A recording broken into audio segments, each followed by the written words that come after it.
nobis faciunt. Oremus Deus icorde fidelium sancti spiritus illis ratio de covisti, da nobis in iodem spiritu recta sapere et eius semper consolatione gaudere, per Christum Dominum nostrum. Amen. Sede sapientiae, Ora pro Domini nobis. Patris et Filii Spiritus Sancti. Great.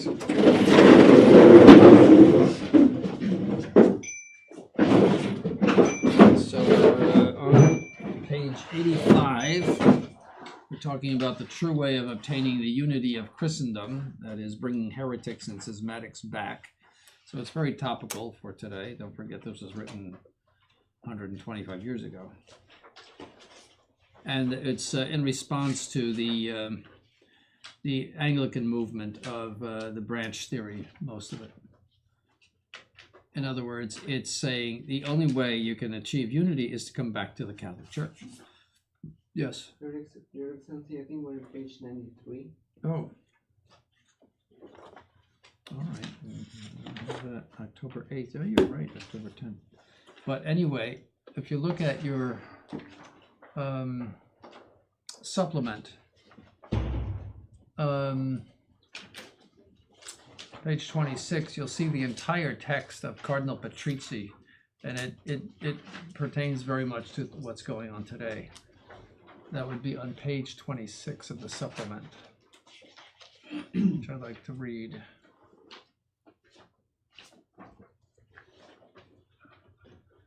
So, letter from the Holy Office, September 16th, 1864, to the English Episcopate. In effect, formed and directed by Protestants, the Society draws its inspiration from the expressly formulated idea that the three Christian communions, Roman Catholic, Greek Schismatic, and Anglican, although separated and divided among themselves, have equal rights to the use of the name Catholic. The Society is therefore open to anyone, no matter where he is, the Catholic, Greek, Schismatic, or Anglican, on this condition only, that no one is permitted to raise a question on the diverse points of doctrine which separate them, and that each one shall be free to conform with complete tranquility to the precepts of his own religious confession.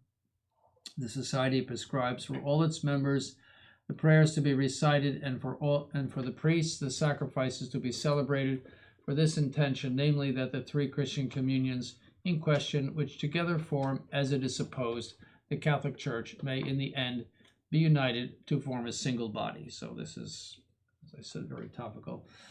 The novelty is all the more dangerous in that it is presented on the appearances of piety and eager solicitude for the unity of the Christian society. The foundation on which it is built is such that it destroys at one stroke the divine constitution of the Church.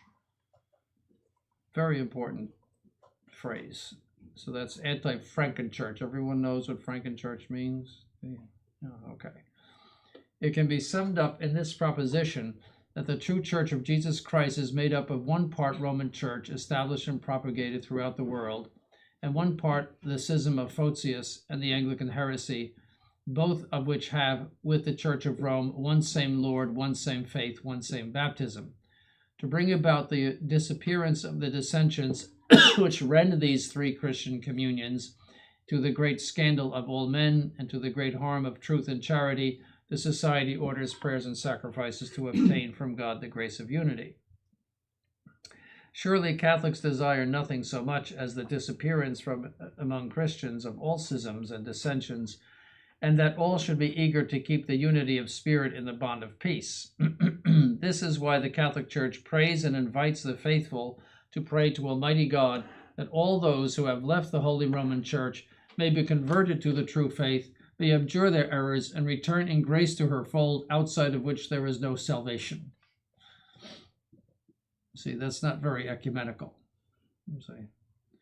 However, she prays and orders that prayers that all men may come, moreover, with the help of God's grace, to the knowledge of the truth, but that Christians and ecclesiastics should pray for Christian unity under the direction of heretics, and what is worse, according to an intention which is radically impregnated and vitiated by heresy. This is absolutely impossible to tolerate. I mean, this just explodes the ecumenical movement.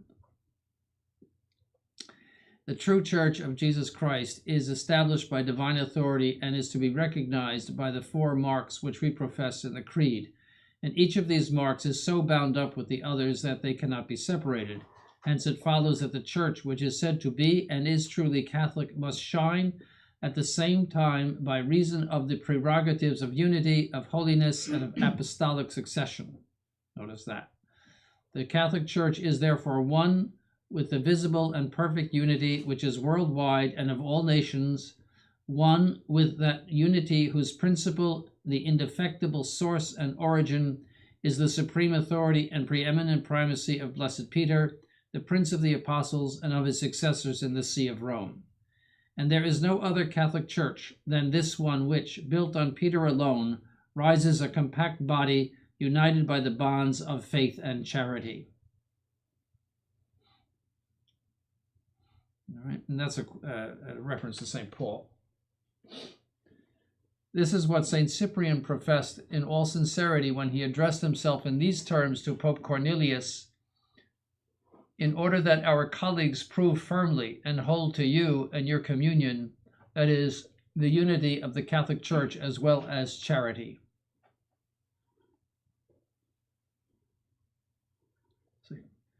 That's the middle of the 3rd century, so the 250s AD, that's more or less. Pope Hormisdas insisted the same thing should be affirmed by the bishops during the schism of Acacius in a formula approved by the whole of the Christian antiquity, where it is said that they are separated from the communion of the Church who are not in agreement with the Apostolic See. And he was the one, by the way, that insisted that the names of the schismatics that were being, reconciled, or those who weren't reconciled, be removed from the diptychs. The diptych is something that folds like that. It's a 2 boards that fold together. And in the East, they would, probably still do, they announce who we're praying for. You see, so it might be certain members of the parish, or it could be the bishop of the diocese. It is the bishop of the diocese. They would also mention the Pope if they were uniate. See, but the Greeks would not mention the Pope, the Greek schismatics. So he was insistent, Pope Hormisdas, that any of the names of the schismatics be taken off the diptychs. So they couldn't be unicum, in other words. I think there's an article about that. And far from it being the case that communions separated from the See of Rome have the right to call themselves and to be regarded as Catholic, is rather by this separation and this want of agreement that one can recognize which are the societies, which are the Christians who do not keep the true faith or the true teaching of Christ, as St. Irenaeus demonstrated in luminous fashion already in the 2nd century of the Church. But Christians be on guard, therefore, and with the greatest care avoid entering those societies which they cannot join without detriment to their faith. Let them hear St. Augustine teaching us that there can be neither truth nor piety where Christian unity and the charity of the Holy Ghost are lacking.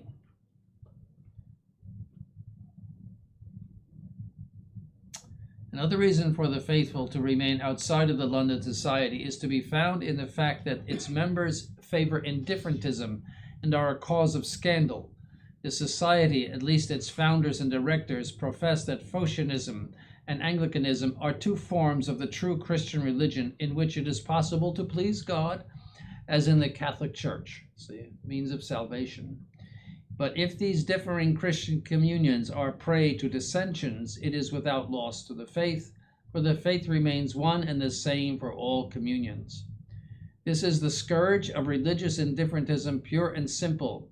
In our times, above all, it is on the increase, with great damage to souls. Therefore, there is no need to demonstrate that Catholics affiliating themselves with this society become an occasion of spiritual ruin for Catholics and non-Catholics alike. Above all, if one considers that the vain hope of seeing these 3 communions, which will remain themselves and persistent in their viewpoints, unite will come to this, that the society will deflect conversions to the faith and endeavor to prevent them by the papers it will publish. All right, so that's that letter of Cardinal Patrizzi from the Holy Office, and so it, as I said, makes ecumenism wither. All right, so we're on the objections about Protestantism, and whether Protestants have the Catholicity. So this is number 25.47. The sophism here, see the instance, Protestantism is holy if by its influence it reformed the very Roman Church. But when Protestantism arose, the Reformation of the Roman Church followed. From this it follows that the work of the reformers was outstandingly holy. See, so the response is that it was not the true cause of reform, the real cause of reform, but it was the occasional cause of reform. That means, and I explained occasional cause with the fumes, the gasoline fumes in the room, and then the match, you light the match, the whole thing blows up. The match does not have the ability to blow the whole room up. What has the ability to blow the whole room up is the gasoline fumes, but they need a match.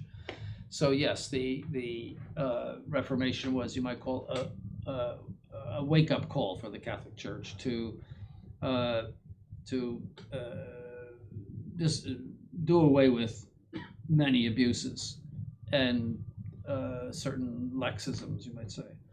And then you had what is known as the Catholic Reformation, and that was the Council of Trent. You had great popes during that time, and that lasted right up until Pius XII. That whole spirit, you might say, of the Council of Trent, which was really a golden age for the Catholic Church. And then it was all ruined by Vatican II. So the sophism here is post hoc ergo propter hoc. That is a fallacy, a classic fallacy. You'll learn that in logic. In logic, you learn all the fallacies. That means because something comes after something else, therefore the first thing must be the cause of the second thing. You see, let's say I slam the door and then there's an earthquake. Oh, my slamming of the door was the cause of the earthquake. You see, no possible connection there. But because one comes after the other, you say, oh, well, that must be a causality. And that's not true. There has to be a true flow of being from one thing into the other. And the flow of being is that the rocks underneath the earth are moving around, and you're moving around with them. Right? That's the cause of the earthquake. So because the Protestant revolt came before the Reformation of the Church, the Catholic Reformation, as it is called, doesn't mean that it was the cause of it. So that's always something to look at. You have to know your fallacies when you're arguing about something. For Protestantism, neither by its doctrine nor by its example reformed the Romans, since its doctrine was entirely rejected by the Roman Church. The example of the reformers was such that even Luther, Melanchthon, and the other reformers were horrified by the perversity of their followers. That heresy per se gave to the world no good morals at all. Per accidens, however, it gave good morals to many Catholics whom the Lord instructed by castigation in the way that a disease might bring us to our senses. And I think that's true in these times as well. That the faith and devotion of Catholics who have resisted the modernism is far greater than the faith and the devotion of people before modernism. I lived in both, and I would say that that's true. So per accidens effect, in other words, per se means you're giving something that you have being to another being. That's per se. Per accidens, so an occasional cause is a cause per accidens. There is something accidental about the whole event. So it was just the occasion of it.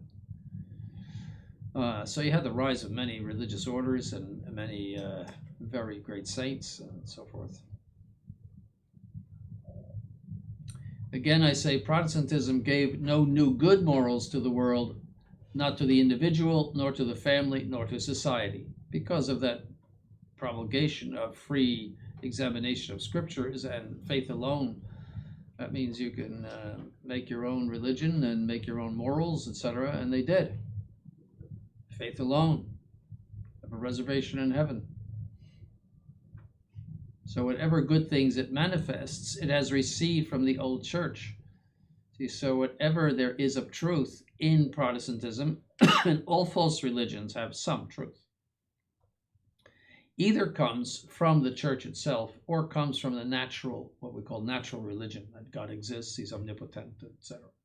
That's known as natural religion. It doesn't, in other words, but any of the, say, Christian ideas in Lutheranism or any other Protestant religion comes from the Catholic Church. That's where they got it. There's no evidence of Lutheranism in the early church. There were no Bibles. They didn't exist. They only had big manuscripts and so forth. I mean, the Bibles were not in the hands of people because they didn't exist at the time. And to make a Bible would have cost, by today's standards, hundreds of thousands of dollars, because you had to pay somebody to sit and write it. Could you imagine doing that? So there's no evidence of faith alone or anything. It just doesn't exist. It never. Of all the heretics in the early church, none of them said anything as stupid as that. So, objection 2. Protestantism is propagated throughout the whole world, therefore it is Catholic. The antecedent is evident from the great number of those who, for the sake of preaching, are sent by biblical societies and other institutes of this type in all parts of the world, also from the Protestant groups which are found everywhere. All right. I distinguish the antecedent and the proof of the antecedent. Catholicity is acquired by the propagation materially, let it pass. Formally, I deny. Catholicity formally cannot be had without unity. See, it's one thing that is applied to many. Think of McDonald's. It's one thing applied to many. It's all over the world. It's in France, and as I said, I even saw it in Russia. One thing applied to many, so it has a form of Catholicity. If you don't have one thing, you can't have Catholicity. Therefore, Protestantism, lacking the principle of unity, is essentially alien to true Catholicity. They are incapable of Catholicity by their very nature because of free examination of the scriptures. With regard to activity and the zeal for missions, it is commonly admitted that a great force of money is expended in evangelizing peoples, and that many worthy and diligent men give help in order that the light of the gospel come to those who are sitting in the shadow of paganism. But the quantitative and qualitative fertility is not proportioned to the enormous subsidies. The apostolic virtues are much more evident in the Catholic missions. The great diversity of sects has the effect that division is propagated at the same time that partial faith is propagated. In other words, some truths of faith, but that you have these divisions, and that the religion which the founder described as one fold and one shepherd is not evident among many peoples. So they lack unity, therefore they can't be Catholic. Because the term Protestant is a very generic term. It involves all sorts of different kinds of thoughts. Instance, very swift propagation is considered to be an index of Catholicity, but Protestantism, as soon as Luther rose up, was very swiftly propagated throughout Europe, therefore it is Catholic. Response, I distinguish the major. Very swift propagation is considered an index of Catholicity in certain circumstances. I concede, by itself I deny. Likewise, I distinguish the minor. Protestantism was very quickly propagated in a divine manner. I deny. In an entirely human manner, I'd subdistinguish. In many parts of Europe, I concede. In all of Europe, I deny. We'll see what he means. those things are more easily believed which please the earthly man. But the gospel which was preached by the reformers, because one, it proposed a liberty of spirit and conscience, enticed an eagerness for rebellion, by which men who could not bear authority often have fallen into heresy. See, so it preached a false doctrine of liberation of your conscience from any authority. Because fasting, celibacy, and ecclesiastical laws were rejected, and salvation was offered to men by faith alone, and because ecclesiastical goods were assigned to the greed of the princes, and because a pretext of waging war and of rebelling was offered to those who were desirous of changing things, it attracted an enormous multitude by the allurement of living softly or of sinning more freely. So there was pressure from the local dukes and kings and what Germany, all the little kingdoms and whatnot. There was social pressure. You could not function properly unless you became a Protestant.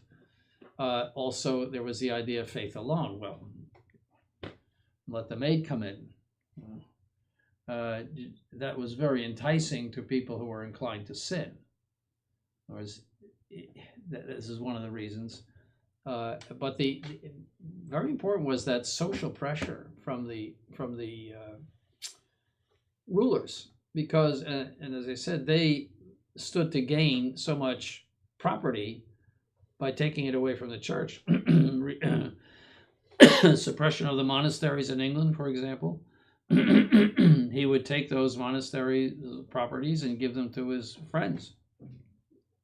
Well, that's very enticing.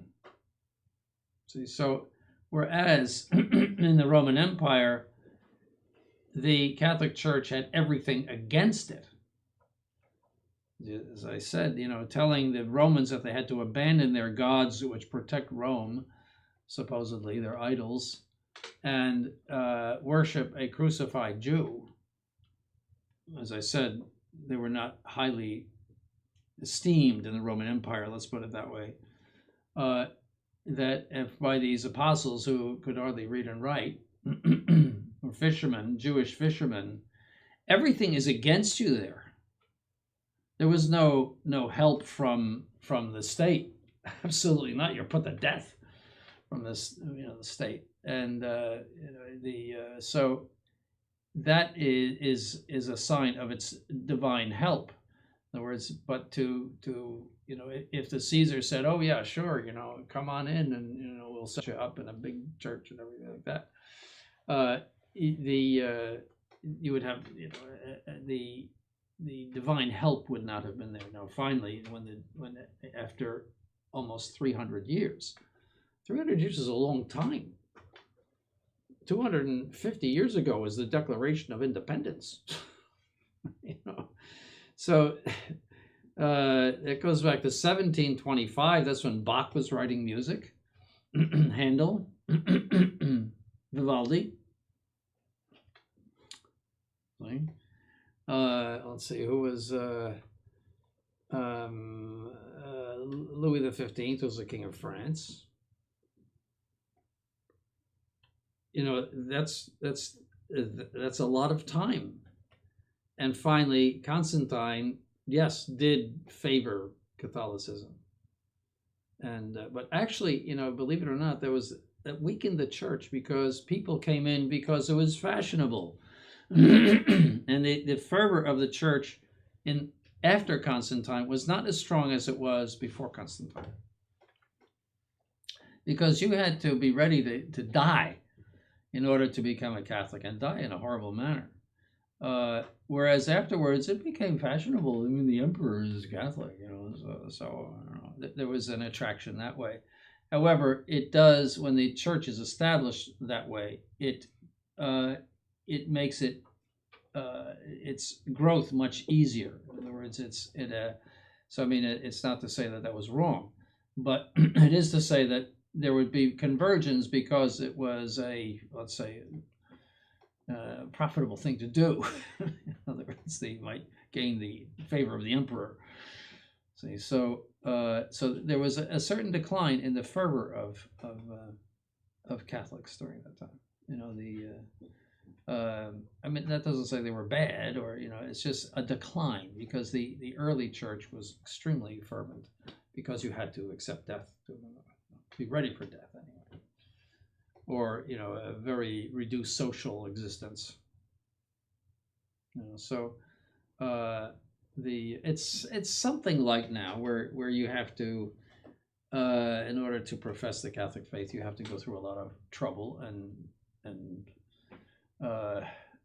let's say you have to fight with your relatives. It's not easy. So that's the same kind of similar situation. Well, I mean, we're not eaten by lions yet, but you never know. I mean, during the time of Antichrist, there's supposed to be a persecution of the church, as the likes of which it has never seen before. So you can think about that. I probably won't be around for that. So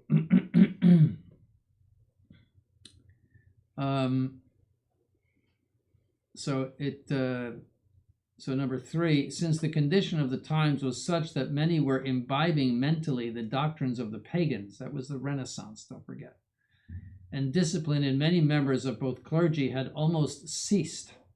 It was a bad time for the clergy, particularly in Germany. It was impossible that error not spread to those who were predisposed. Nor are we ignorant of the fact that Protestantism instituted very cruel laws against Catholics. Protestantism persecuted Catholics a great deal. Objection 3, that church does not lack apostolicity, which draws its doctrine from the writings of the apostles. But the doctrine of the Protestants is drawn from this sacred source, therefore Protestantism must be considered apostolic. Response. I distinguish the major. That church is not lacking apostolicity, whose doctrine is taken from the writings of the apostles by legitimate authority, I concede. By no legitimate authority, I deny.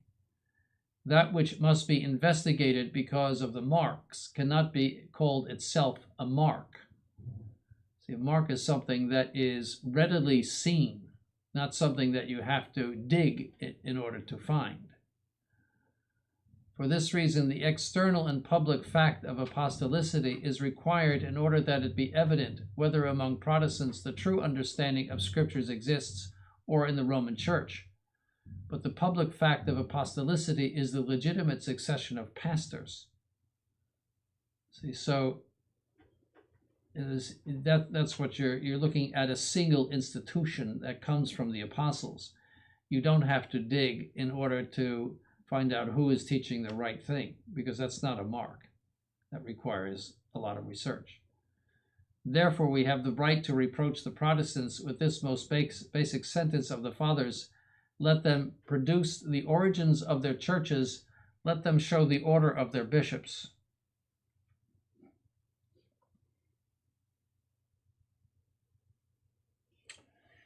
Instance, from the beginning there were not lacking those who opposed the private spirit to the authority of the church, such as the ancient monuments of heretics prove. Through them the church of the apostles has come down to Protestants. So they claim that all of the early heretics were the antecedents of the Protestants. Response, I distinguish the major. From the beginning there were not lacking those who opposed private spirit to the authority of the church. By legitimate succession, which was not interrupted from the apostles, I deny, otherwise let it pass. In other words, the very notion of a heretic is that you are opposing your judgment against the judgment of the church. So therefore, every heretic, yes, has that in common with the Protestant. That doesn't mean that you had Protestantism from the time of the apostles. You always had heretics. Heretics are always around.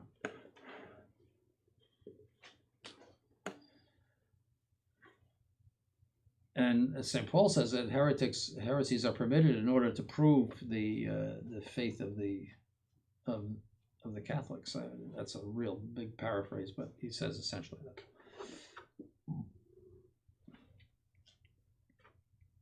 There were many heretics in the early church. However, many churches which spurned authority, one, manifested their recent origin when they abandoned the church that came before them. Two, have shown that no indication of legitimate succession, since they came forth by dissidence alone, dissenting both from the authority of the church and as they divided themselves into sects. That's true both of the Eastern schismatics and of the Protestants. It is lengthy to bring to mind all the heresies with which the Protestants, who boast of a kind of apostolicity, assert for certain that they are in communion. See, they're all in communion. But from wherever they may seek their kind, their modern and ancient heresies are condemned by their novelty. See, so novelty is against tradition. So tradition it has to be entirely intact. And notice the importance of succession of pastors, in other words, the apostolic succession, and that's where you get into the thesis. In other words, if that apostolic succession ceases or cannot be recognized, you have all of this means nothing. So that's just a little ecclesiology for you.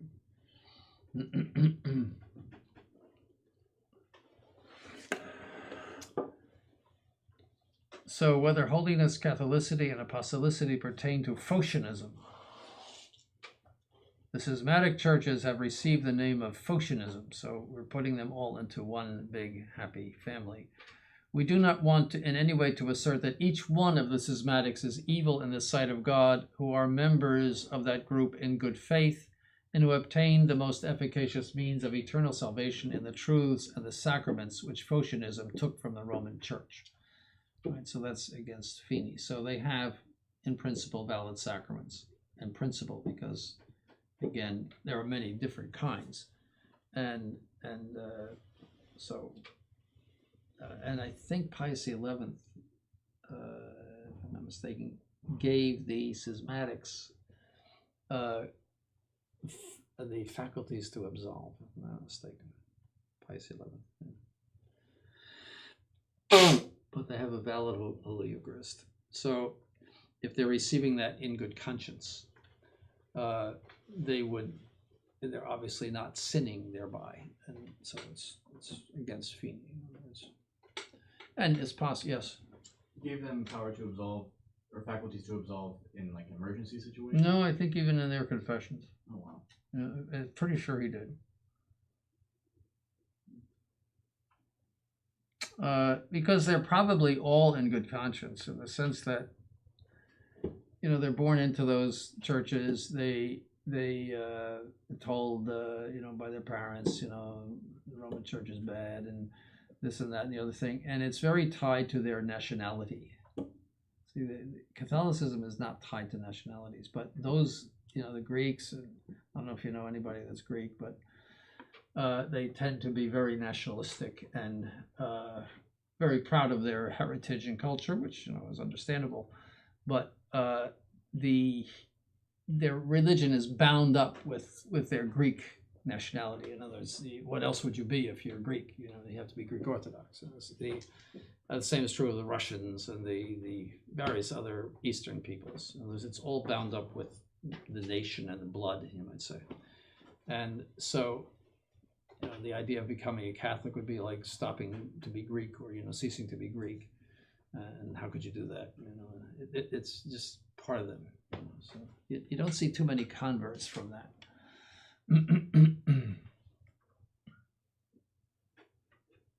It's the same thing with Judaism. It's all bound up with the blood. See, if you're of Jewish descent, well, how could you be anything else but Jewish? Profess Judaism.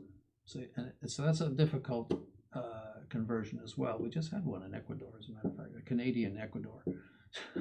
So once they get over that, though, as I always say, they make the best converts, the Jews. So, because it's, that single thing, whether Christ is the true Messiah, and then everything else clicks for them after that. Then you don't have to explain anything to them practically. They just have to learn. Whereas Protestants are more difficult. So, neither holiness, Catholicity, nor apostolicity pertains to Phocianism. Holiness does not pertain to Phocianism. Look at the footnote. The difference between this statement and the heresy of Vatican II is that the author here is referring to the valid sacraments and truths, they believe in the Trinity, for example, which the Phocian sects have taken, Cardinal Mazzella says, stolen from the Catholic Church. Vatican II asserts that the non-Catholic sects themselves as sects are means of salvation. It follows that the separated churches and the communities as such, though we believe them to be deficient in some respects, right, have been by no means deprived of significance and importance in the mystery of salvation. For the Spirit of Christ has not refrained from using them, meaning these separated churches, as means of salvation which derive their efficacy from the very fullness of grace and truth entrusted to the church. That is the problem, that them is the separated churches, that means there is a church different from the Catholic Church, which is a means of salvation, and that is a blatant heresy, bold-faced heresy.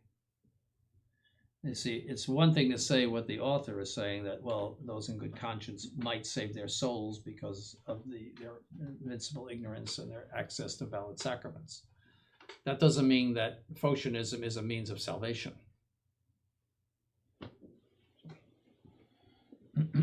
That's the key there. That's the Latin, in case you're doubting the translation. See, uti non renuit tamquam salutis mediis did not refrain from using them as means of salvation, salutis mediis. Ease is them. And there's a Latin lesson for you. See, uti is from utor, uti usus sum, which is a deponent verb. All right. Remember we talked about, what class was that in? It's the Latin class. That's a deponent verb, and it takes the ablative. All right. That's why, now you see, iis is in the ablative. That's from Isaiah id. Notice where the verb is. Iis non renuit uti did not hesitate or refuse to use them. The Spirit of Christ is your subject. Tamquam salutis mediis, that's in the ablative because of uti. So isn't Latin wonderful? Notice that that's like a spaghetti of words that you have to keep all of that in your mind as you're reading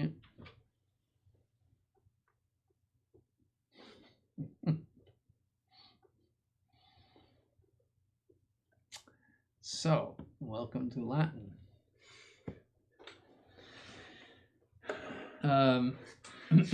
So, holiness does not pertain to Phocianism. It is apparent that Phocianism is not ordered to the divine good, either in its doctrine, in the sacraments, or in its members. Therefore, it lacks the mark of holiness. By reason of doctrine, if one rejects the infallible and living magisterium, the holiness of doctrine is profaned by the errors of private individuals or by a state of stagnation. But the reality is that there is no designated infallible and living magisterium in the Church of the Phocians. See, so it boils down to somebody's ideas. It boils down to the Protestant principle of private spirit. What attests to the same thing is the fact that dogmas in Phocianism have taken on a cadaverous form. I will pass over here what we have said before about the errors of the old believers and the Quietists. So, you see, they say that you can't have any new councils because they say you don't have the participation of the Latins, so you can't have any ecumenical council. So and then their doctrines, there has never been any you might say true development of doctrine, just as there has been in the Roman Church, that is theologizing, etc., etc., etc. It's all stagnant. It's like a cadaver in the Greek churches, and that's what Garrigou talks about. Whereas there is a legitimate development of doctrine, that is, where what is implicit in revelation is made explicit through, most of the time by the occasion of heresies, where that heresies generate research into revelation, and then there's dogmatic formulas which make it more explicit what is at least implicit in revelation. Yes. They could probably get Prevost to go to their council if they called one now. Oh, I have no doubt. Yeah. He sent greetings both to the new female Archbishop of Canterbury, and also greetings for some feast day of the Hindus the other day. Yeah. So you would have no trouble going to that. He's going to hook up with the, I think, soon, or maybe next year, with the so-called Orthodox. I have no doubt.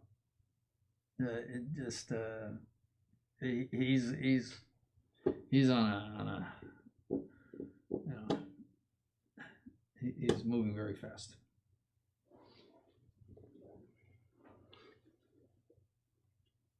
So by reason of the sacraments, the hierarchy also pertains to the sacraments. But the hierarchical order has been truly profaned by the Phocians, for all Phocianism is at first obeyed the Patriarch of Constantinople, then most of it gave its obedience to the Holy Synod of Peter the Great, that's the Russian Tsar, which has no title of divine right, but has been manufactured purely out of the profane motive of worship of the Prince of Caesaropapism. In other words, that the Tsar is the head of the church. Therefore, Phocianism has profaned the very notion of the hierarchy. And where does the Patriarch of Constantinople get his authority? He got it from the Pope. Constantinople was not a patriarchal see. It was declared that by the Pope. So why is Constantinople? And he really doesn't have a dogmatic as such. He can't declare something to be a dogma or anything like that. He's just the Grand Kahuna, you might say, an honorary figure. So it's really a collection of small churches. And also, somebody told me that the Greeks broke from some of the Greeks broke from Constantinople and recognized Athens as their patriarch. So it's not everybody recognizes Constantinople. The barber does, though. So if you want, you find out a lot from the barber about the Phocians.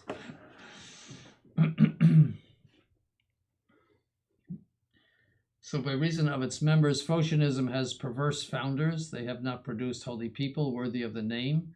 They have not performed miracles, which are signs of sanctity. Therefore, Phocianism lacks sanctity. So they claim miracles, etc. They claim saints, but the problem is that they are separated from the Catholic Church, and therefore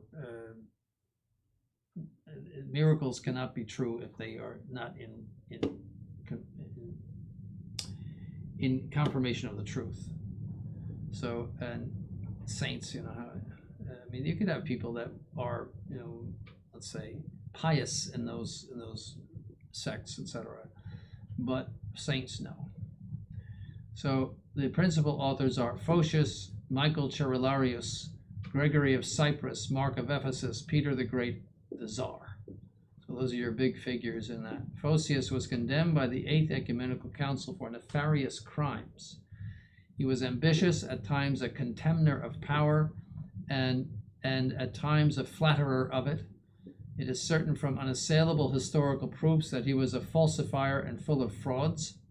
Cerularius, he was the one that actually organized the schism that exists now, had the morals of Photius, but not his intelligence.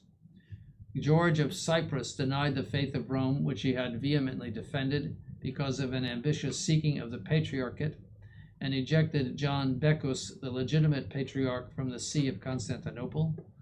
Mark of Ephesus, by means of lies and altered texts, impeded in a restless fashion the ecclesiastical peace and union, both at the Council of Florence and again when he returned home. Peter the Great, the Tsar, had the name of great, owing certainly not to his sanctity, to say the least. And he also slaughtered a Catholic priest right in front of him. In other words, he murdered him right in front of himself. I think it was in Lithuania. What is present-day Lithuania? Peter the Great. No, he was horrible. St. Petersburg is named for him because he built it. There are not found true saints worthy of the name who have died outside of the Roman communion.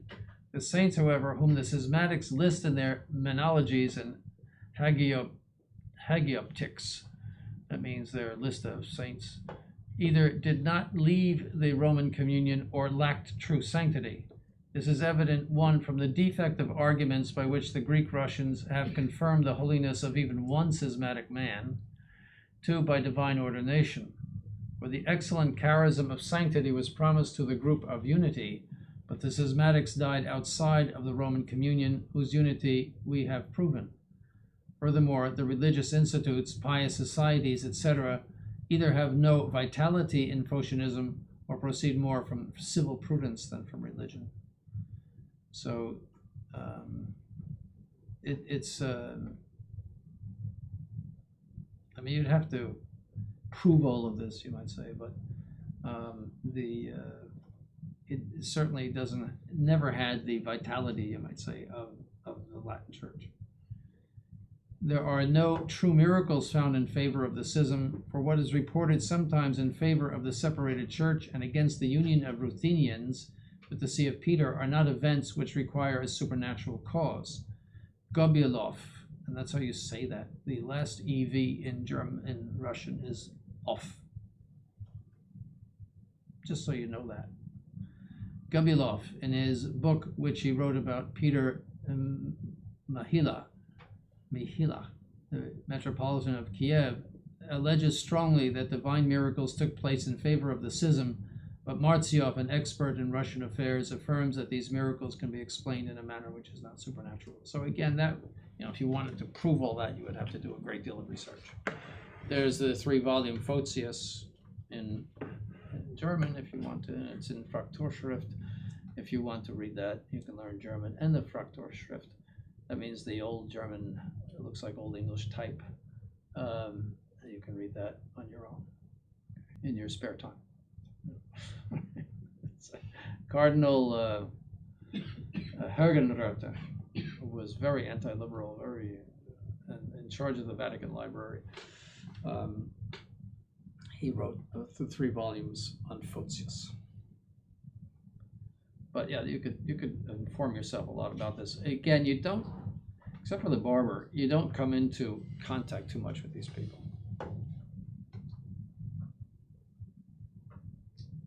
There is an Orthodox lady in Harrisburg that's married to somebody, but it's rare.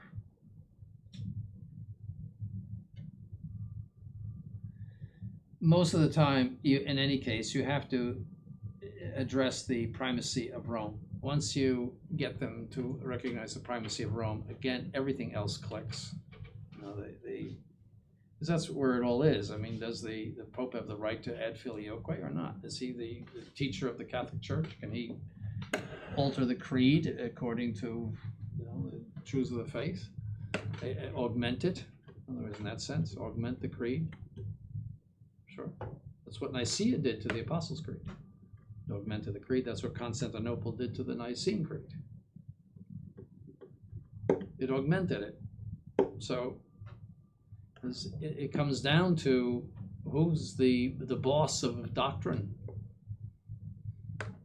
See, so once you say, well, yes, the Roman Pontiff has the power to teach, etc., then everything else clicks for them.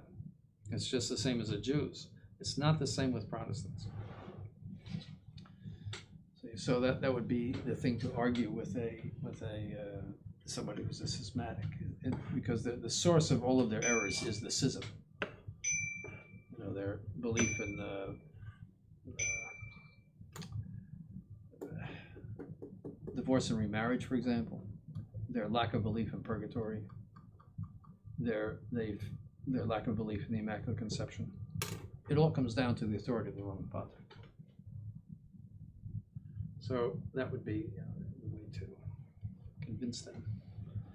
So that's October 14th.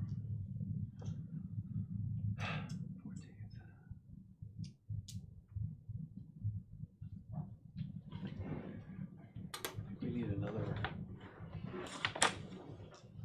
924 was the last. I need another. I have to find where's my study guide in here. No, it's not.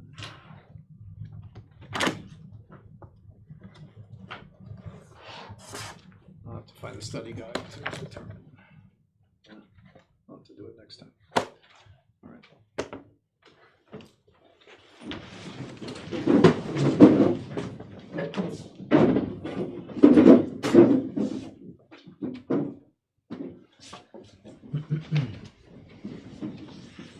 In nomine Patris et Filii et Spiritus Sancti, amen. Subtuum praesidium confugimus sancta Dei genitrix nostros deprecationis et despicias in necessitatibus, sed a periculis cunctis libera nos semper, Virgo gloriosa et benedicta. Amen. In nomine Patris et Filii et Spiritus Sancti, amen.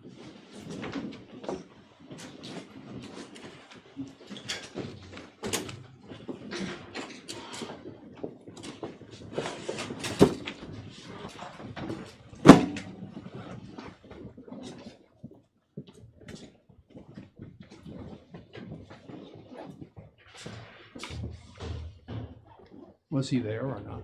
No, he didn't show up. No, they can always watch the live stream.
In nomine Patris et Filii et Spiritus Sancti, amen. Veni Sancti Spiritus repletuorum corda fidelium et tui amoris enes in macende, imiti Spiritum tuum et creabuntur. Et renovatis pacem terrae. Primus Deus qui corda fidelium, Sancti Spiritus illustratione docuisti, de nobis in iudem spiritu rectus sapere, et te eius semper consolatione godere per Christum Dominum nostrum. Amen. Sed sapientiae. Ora pro nobis. In nomine Patris et Filii et Spiritus Sancti, amen.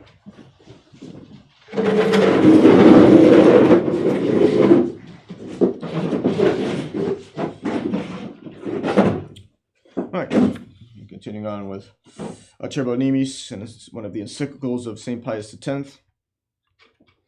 Back to talking about the zeal that must be employed in giving basic instruction on the faith. That's something that you find yourself constantly involved in. The people of every age, of every kind of background, who have the grace of conversion, to people of every level of education, which is to say, some people effectively none at all, others maybe somewhat, some more than others. But it's something that you find yourself constantly involved in, and so it's something good to hear about every once in a while, at least, even repeatedly. What exactly it is expected of, well, St. Pius X will address pastors, mainly those who were canonically pastors in the past, but still that's what we have to do today, because we're holding the line for those who in the past would have held those positions, or would be holding those positions if the situation in the church were normal. So that's another thing to keep in mind, that our situation is that of an emergency or operation. We do things as closely as possible along the guidelines established prior to Vatican II, of course, but ultimately this is not a normal situation we're dealing with, and everything that we do, we have to always look to at least the spirit of the laws of the church. But still, we're doing this under circumstances that are far from ideal, to say the least. So, St. Pius X speaks of the reason why the Council of Trent, in dealing with pastors of souls, declares that their first and principal duty is to instruct the Christian people. And that fact is reflected, as we said before, in the very words of our Lord, that first, going forth, teach ye all nations, baptizing them. First mentioning the teaching, then the baptizing. Everybody has to, certainly those who have the use of reason, have to know the truth of the faith adequately before they can receive baptism. Of course, infants is another story. They have to learn it later before they can receive any more sacraments. But yes, everybody needs to know those basic truths of the faith, and that is a serious obligation to make sure that they do. An obligation that, well, clearly the Novus Ordo has abandoned, clearly. I mean, I'd expect a conservative Protestant to know more truths of the faith than your average Novus Ordo. Not more than all Novus Ordites. There are some very conservative ones who might have a basic, decent catechism, which they somehow try to square with the false religion of which they are part. But in general, I'd say conservative Protestants is as little of the faith as it is that they know. I'd expect them to know more than your average Novus Ordo, just to give you an idea. There are some conservative Protestants who are in fact scandalized by the Novus Ordo, which is always interesting to see, but there are some that are in fact scandalized by them. So it orders them, that is the Council of Trent, orders pastors to speak to the people on religious subjects on at least Sundays and solemn feast days, and daily during Lent and Advent, or at least 3 times weekly. So, of course, that may not be possible to do, and it seems that discipline, it was probably, you have to look at the exact regulations put down by the church, but things like that can change over time, what is required along those lines. That's a disciplinary requirement, something that the church can change. But clearly the idea is there to instruct the people not just through sermons, and St. Pius X will address that just giving sermons is not enough. And we'll see the reasons for that. But this is specifically a dedicated session of instruction on the truths of the faith, which we can't do it as many times as are mentioned here. In sermons, I mean, that falls under this heading, but doesn't completely fulfill this obligation. Definitely we give sermons on every Sundays, obviously, as you know. Solemn feast days, if those are days on which we have Mass publicly available. Holy Days obligation, that is.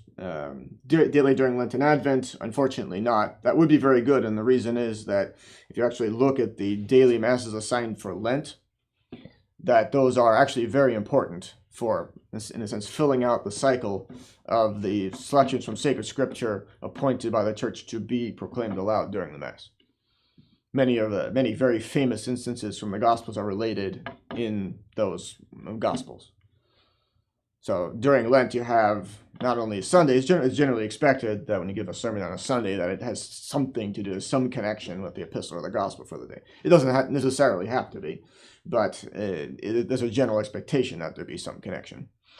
During Lent, you could, without let's say, disappointing expectations really at all, you could pull from any of the Gospels from the week prior or the week coming, anything like that, because there's so many of them. For example, the very famous instance of our Lord meeting the Samaritan, the woman at the well of Jacob, that's from one of the weekdays of Lent. You'd expect to find it on a Sunday because it's so famous, but it's actually during a weekday in Lent. So just one example of that. So the point is, yes, necessarily to be instructing people constantly, because for many reasons, because many people just need the basics for one thing, and also to prevent people from getting strange ideas in their heads. Notice that people constantly get all kinds of odd ideas. Sometimes it has a basis in reality. Sometimes they start with something true, some truth that they've heard, or somebody telling them something that may be based on the truth, but they misunderstand it, or it was initially related to them incorrectly, and then they build this entire fantasy world on it.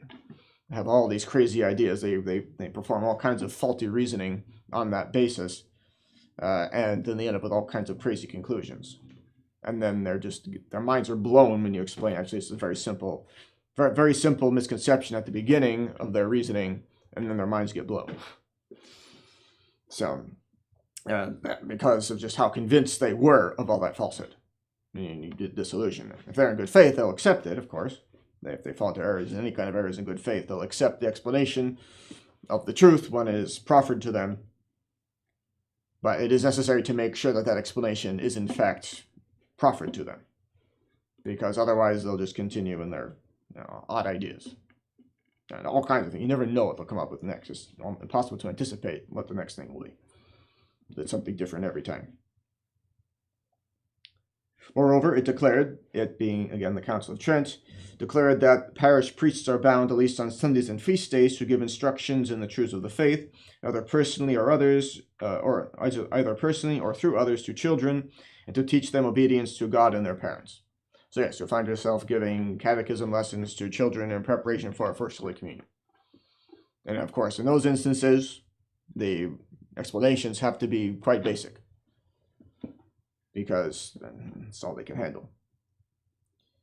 So that's obviously a great deal of patience is required in those cases, because when it comes to school-age children, generally speaking, you require them to memorize the answers to catechism questions and recite them back to you. When it comes to people who are older than, say, who past the age of high school, past the age at which people typically are graduated from high school, then you don't. But when it comes to school-age children, it is important to get them to do that. There's really no other way to verify that they're studying it. So you have to enlist the help of the parents in doing that, make sure that their parents are getting them to study in between sessions so that they show up prepared, and then explain things to the students as well as possible, as well as they can understand, break things down as much as possible. And that could be quite difficult to gauge what's getting through and what's not. No two students are the same. So it can be quite a difficult thing to explain things in language that they'll understand without diluting anything, without getting across all the information that needs to be gotten across, that they need to understand, without getting too technical about it. Because you'll find out after years and years of studying all that subject matter on a much deeper level, or I might say on a much higher level, depending on how you look at it, that the most natural thing in the world is to use all the technical vocabulary and to explain things in great detail, because it should all be in your head. I mean, that should become at least the general tendency. And the difficult thing is to know how to figure out how to cut back on that without leaving out anything essential. So it lays down that when the sacraments are to be administered or about to be administered, those who are to receive them should be given an explanation of their efficacy in simple vernacular speech. And yes, that's true also. Certainly when it comes to the sacrament of extreme unction, for example, you'll even find in the ritual, at least in some supplements to some rituals, you'll find actually an explanation written out that you can use. It's not required that that particular one be used necessarily, but that there has to be some explanation of what is happening with the sacrament. Need to be, in other words, a reminder. They should already be instructed if they're receiving the sacraments. They've already received the basic instruction on the sacraments, but the idea is they should be reminded in the moment. You also have that for marriages as well. There are different exhortations given in different rituals that you may use or may not. They can be modified. Those aren't set in stone. Those are suggestions. But what is required is that there be some exhortation given at that moment.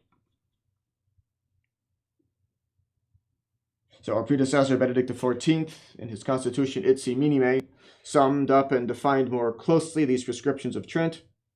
The two principal duties imposed by the Council of Trent on those who have the care of souls are first, the preaching to all the people of a sermon treating of divine things on feast days, and second, the duty of teaching children and seeing to it that they are instructed in the rudiments of the law of God and of the faith. So, indeed, this pertains to those who have the care of souls. That's a technical term, the cura animarum. You may have heard that before. We've mentioned it before. What that means, and that is those who have are canonically appointed to the responsibility of caring for the souls of these particular people. That is the cura animarum, and we don't have that, which in some ways makes things a little bit easier, but in practice, actually, just given the situation, it's probably the most difficult it's ever been in certain ways. Caring for souls in any sense at all. And certainly these obligations are still present for us today. Obviously, it would be just already irresponsible to administer the sacraments to somebody who has not been instructed in the faith. So this is, nothing's changed since the 16th century when the Council of Trent said these things. People still have the exact same needs. Human nature has definitely not changed since then. So the pontiff, in his wisdom, rightly distinguished the duty of preaching a sermon or explaining the Gospels, as it is commonly called, from the duty of teaching Christian doctrine. So we mentioned that before. It's not the same thing. Let's listen to the words of St. Pius X at this point, explaining this further. There may be some who, in their desire to lighten their labor, satisfy themselves that the sermon is a substitute for catechetical instruction. How wrong this attitude is becomes clear on reflection. A sermon on the gospel is directed to those who should already be instructed in the principal truths of the faith. The sermon may be compared to food which is given to adults. But catechetical instruction is the milk which St. Peter wished the faithful to strive eagerly for, without guile, like newborn children. So, yes, that is definitely true. That's the catechetical instruction, especially when it is for actual children who have not yet grown up, that has to be very simple, as we said. But you also find that, generally speaking, many lay people still have actually a great deal in common with children, which is interesting to consider because obviously everybody starts as a child. So why is it that still some people grow up and others don't? It's just true that many people are not given an adequate formation at any point in their lives. And so they still have not, in many ways, have not grown up. You see that in many cases. And certainly with regard, even the best formed laymen have not received the formation that a priest has received, a properly formed priest, that is. And so, still, no matter what, every layman will be, even the best, most mature layman will be still as though children with regard to the priest, which is one of the reasons why the priest is to be addressed as father. And that's not by accident that the church requires that. For many reasons, the church requires that.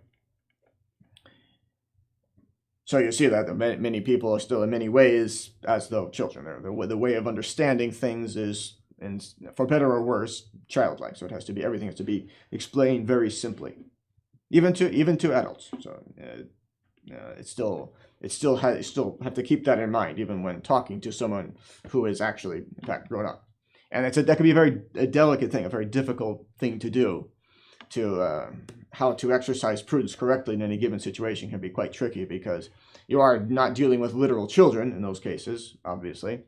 And so to explain things perhaps as simply as you would to a child might come across as insulting in some cases. So it's a very delicate balance, and a difficult thing to maintain, to explain things as they need to be explained without insulting anybody's intelligence.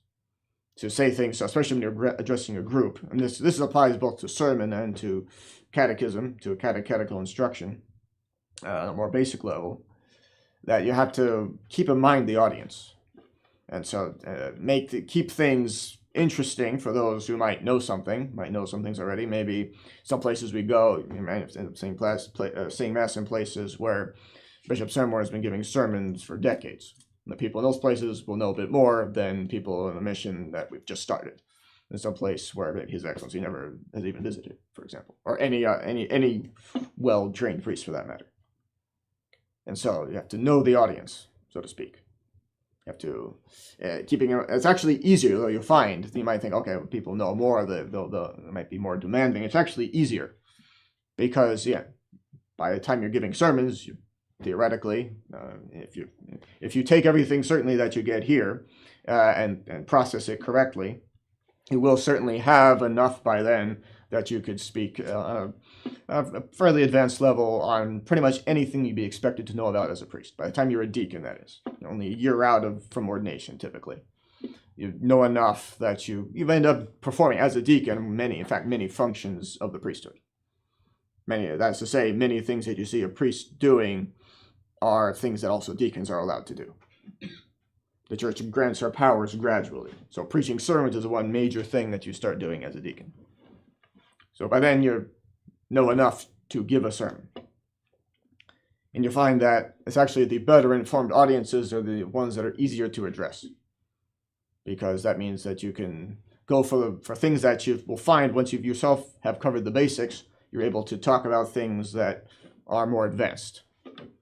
Something like, instead of having to talk about the concrete foundations of a building, you're able to talk about the stained glass windows of the cathedral. That's a kind of, you can give the stained glass window sermon, so to speak, to the better informed audiences. The things that are higher, more interesting. At least in the sense of being better developed. You can talk about the same things to a less informed audience, but it'll have to be on a much more basic level. And therefore the sermon won't be never baby talk. Again, that would be to insult people's intelligence. But it might be just one step above the catechism. You're not going to be reading off questions and answers from the pulpit from the catechism, but it might not be much beyond that in some cases. You just have to know the audience. So you can go much further beyond that when you have a better informed audience. And you'll find that's easier to address.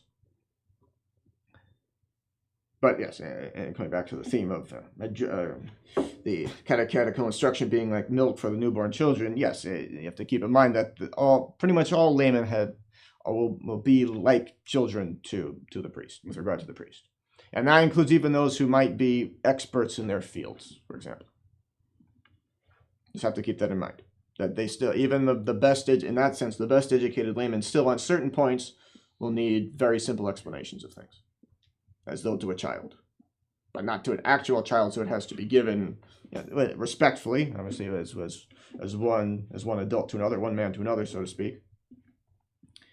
But it does have to be done in a way that can also be processed by someone whose understanding of that subject matter might be on the level of a child. So a like verdict should, we consider, be passed on priests who labor in the composition of works intended to explain religious truth. Their labors deserve generous commendation. Catechetical instruction, if properly carried out, never fails to benefit listeners. It will serve to stimulate the zeal of God's ministers if we recall once again that at the present day there is an increasing number of people who are entirely ignorant of religion, or who have so little knowledge of God and so little understanding of the Catholic faith that though the light of Catholic truth shines around them, they live the lives of pagans. how many, alas, there are who in their adult years or in advanced age are completely ignorant of the mysteries of the faith, who when they hear the name of Christ ask, "Who is he that I may believe in him?" So, yeah, this touches upon some other themes that we bring up all the time, that, yes, for one thing, we are definitely living in the age of neo-paganism, so to speak. Remember that paganism, ancient paganism, the polytheistic religions of ancient paganism started out as a worship of nature. It's just one way in which today you see there is all this environmentalism is essentially a worship of the earth, in essence. When you look at it as all the aspects of a religion. There are clearly things that they consider to be evil or harmful to the earth. Effectively, they consider those things to be sins. In practice, those are the sins of that religion. And there are things that they do to people who are very much committed to that religion, try to do things. So they might take a flight, but then they do other things to try to make up for it. So they see that as a kind of sin, but then they do things to make reparation for it. And they can, in some cases, they might, they may or may not ever receive forgiveness. But that's another thing. It's very easy to, in these religions, various false religions of today's paganism, that you'll see that in many cases there is, in a sense, no forgiveness. Once you've done something bad, you're dead forever to them, so to speak. It's a very unforgiving kind of religion.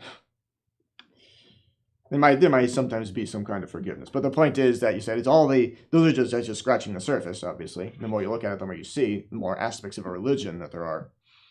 But that's today's worship of paganism. Instead of giving the forces of nature personifications and making them into idols, as was done in ancient Greece and ancient Rome, for example, instead they just worship the earth as the earth, which is actually worse even, but that's another story.